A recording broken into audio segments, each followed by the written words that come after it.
Talaga nga namang napakakulit ng mga gustong mangbash kay Maine Mendoza at Alden Richards. At ang mga pumipilit na meron ng engagement si Alden Richards at Catherine Bernardo at napapabalita rin ngayon. Umano kahit na si Christy Fermin sa balitang engagement na ito. Bagamat ito ay isa lamang blind item at hindi kumpirmado, marami din ang naniniwala dito.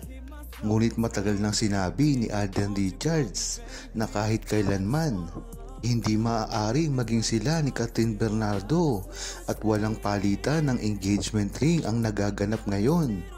Isa lamang itong malaking paninira kay Alden Richards at Maine Mendoza dahil alam naman natin na ang relasyon ni Alden Richards at Maine Mendoza ay hindi kailanman na mababago pa. Sinabi na rin ito matagal na ni Alden Richards at dapat paniwalaan. At ang mahalaga dito, kahit na mismo si Maine Mendoza ay lampas na sa pagseselos, kaya kahit sa mga nakikita na mga pagtatabi, pagbibigay ng bulaklak ni Alden Richards kay Catherine Bernardo, isa na lamang ito na normal na ginagawa niya dahil ang mga nakaraan, talagang sweet naman si Alden Richards sa lahat ng nakakasama niya. Kaya kung maninira kayo, ay alamin nyo muna kung ano talaga ang totoo kay Alden Richards, dahil pag ADN ang niloko nyo, hindi ito basta-basta maniniwala dahil alam nito kung ano talaga ang tunay kay Alden Richards at Maine Mendoza. Pag-amin ni Alden Richards at Maine Mendoza sa pagiging mag-asawa nila. Buti naman Alden at Maine, magsabi na kayo sa lahat na mag-asawa na kayo. Huwag ninyong bayaang sirain kayo. Kawawa naman ang mga anak nyo. Ako, 89 years old na. Buhat nun hanggang ngayon. Aldab forever. Ang problema nga lang dito, Ma'am Nelly, ay hindi basta-basta makakaamin si Maine Mendoza at Alden Richards. Ginawa na nila ito dati pa. Ngunit, ang naging balik sa kanila nito ay ang mga pambabash at napakarami pang naninira sa kanila at sinasabi pa na mga user lang sila. Kaya mahirap din ang sitwasyon ngayon ni Alden Richards at Maine Mendoza. Ngunit ang mas mahalaga lang dito ay alam ng buong Aldab Nation kung ano talaga ang estado ng kanilang relasyon at lalong-lalo na hindi ito basta-basta masisira dahil ito ay napakaraming resibo na. Pagkita mo pa lamang sa mga internet at sa mga Google searches ay makikita mo talaga ang history ng kanilang pinagdaanan. Kaya dapat din talaga na hindi mag-alala ang buong True-Blooded Aldab Nation. Lalong-lalo na kailangan nila Maine Mendoza at Alden Richards ang suporta ng kagaya nyong mga seniors na talagang sa una pa lang ay binigyan na ni Maine Mendoza at Alden Richards ng kaligayahan na hindi kahit sino man makagagawa nito dahil talagang alam mo ang genuinity ng kanilang pagsasama noon hanggang ngayon. Ayon naman kay Carissa ng California, Kristen Serrano, Alden Richards at Nico Mainday Polkerson, forever, walang iwanan hanggang dulo habang buhay. Ganyan kayo kamahal ng milyon-milyon. Kami, Mrs. Polkerson, real couple, kampante. Yan na nga dapat ang mga inaasahan ni Maine Mendoza at Alden Richards, ang talagang true loyal na fans ng mga TBADN ni Maine Mendoza at Alden Richards, na kahit napakarami pang nangbabash sa kanila ngayon, pag makita lang nila ang mga gantong komento ay talagang hindi na nila inaasahan ang mga nambabash, lalong-lalo na ang mga naninira lang sa kanila para sa kanilang sarili. Ito ay ang mga kalaban ng mga pilit na ibinabagsak si Alden Richards at Maine Mendoza. Ito ay ang mga fans ng Brand X na talagang wala na silang sinusuportahan ngayon dahil watak-watak na sila at hindi na sila gaanong kasikat. Pinatunayan ito ni Alden Richards na isang kilos niya lang ay talagang pag-uusapan siya.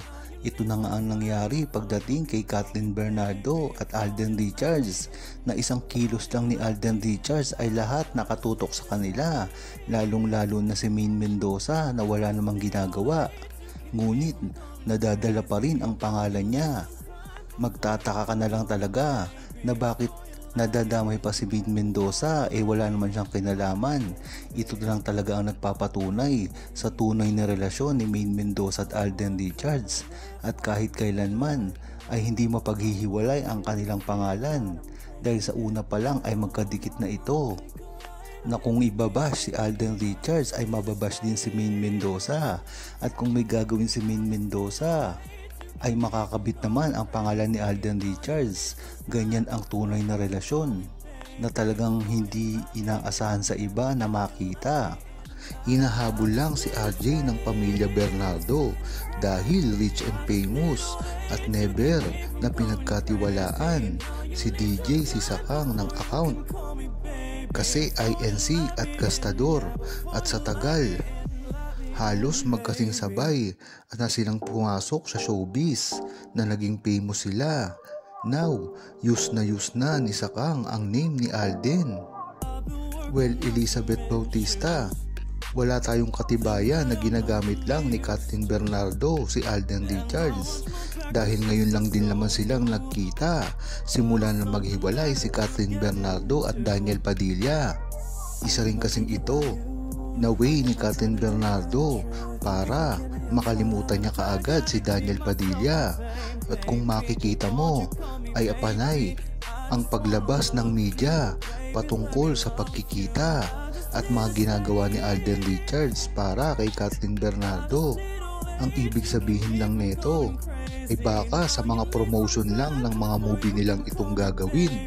Ngunit pagdating sa tunay na feelings, alam naman natin na si Alden Richards ay hindi basta-basta magpapatukso sa ibang babae.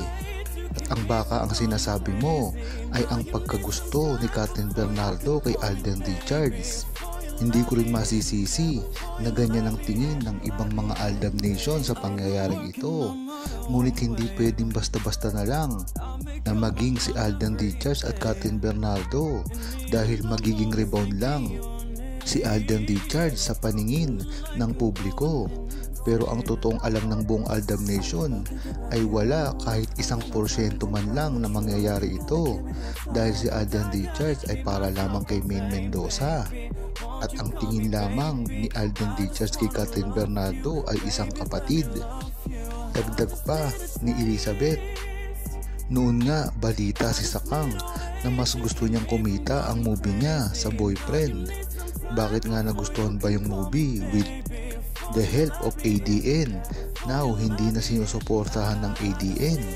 At isa pa, may movie solo si Sakang. Mas maganda pagsabayin nyo ang movie ni Sakang at ni RJ. Tignan natin kung sino ang papatukin.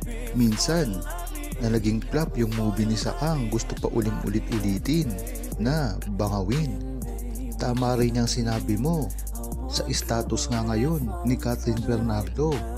Parang ang nagtatagumpay na movie niya lamang ay pag napaparehas ito sa iba't ibang lalaki, katulad nga ni Daniel Padilla at Alden Richards. Ngunit pagdating sa mga ibang babae na hindi sikat at talagang mga nanggagamit lang ng mga sikat na artista, ay hindi ito tinatangkilik. Kung mapapansin nyo, napakarami na rin ng lalaki na ipinartner kay Kathleen Bernardo. Isa na dito, isa na rin ang ipinartner kay Maine Mendoza ay si Carlo, na talaga namang hindi nagtagumpay ang movie. At isa na rin ang ipinartner dito kay Kathleen Bernardo na si Tommy Esguerra, o mas kilala sa Tommy Ho, na talagang pinantapat din sa Maaldab dati, ngunit hindi rin ito nagtagumpay. Kaya sinasabi ng mga bashers dito na si Kathleen lamang ang nagdala ng movie nila sa Hello Love Goodbye ay nagkakamali sila. Dahil ang totoo dito, si Alden Richards at Maine Mendoza ang pinakaraming fans kahit saang larangan sa movie o sa TV. Huwag kalimutang mag-subscribe, comment at i-like ang video na ito. Thanks for watching!